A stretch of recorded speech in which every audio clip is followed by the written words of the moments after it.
Di sebuah desa yang dialiri sungai deras, terdapat sebuah jembatan kayu tua yang menghubungkan dua kampung. Jembatan itu Sederhana.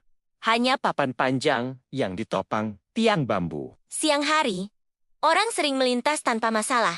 Namun, ketika malam tiba, terutama lewat tengah malam, jembatan itu menjadi tempat yang menakutkan. Warga menyebutnya jembatan setan. Alasannya, banyak orang yang mencoba menyeberang sendirian pada malam hari tidak pernah sampai ke seberang.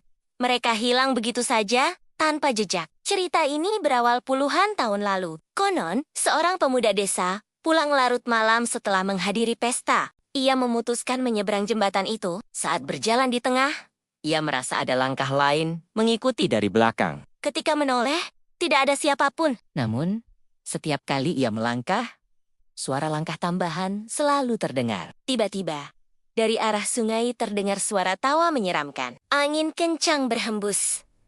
Papan jembatan berderit. Pemuda itu berlari sekuat tenaga, tapi tidak pernah sampai ke seberang. Esok paginya, warga hanya menemukan sandal dan sapu tangannya di pinggir sungai. Sejak kejadian itu, banyak cerita serupa muncul. Ada yang mengaku melihat bayangan hitam besar berdiri di tengah jembatan. Ada yang mendengar suara tangisan.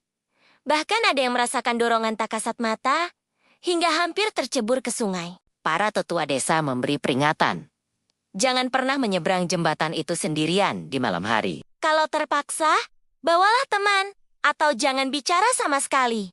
Hingga kini, jembatan tua itu masih ada. Orang-orang tetap memakainya di siang hari. Tapi saat malam tiba, jalan itu sepi. Tidak ada yang berani mencoba menantang kutukan jembatan setan. Pesan dari cerita ini. Hormati larangan yang diwariskan leluhur. Kadang, peringatan itu lahir dari kejadian nyata yang tak bisa dijelaskan logika.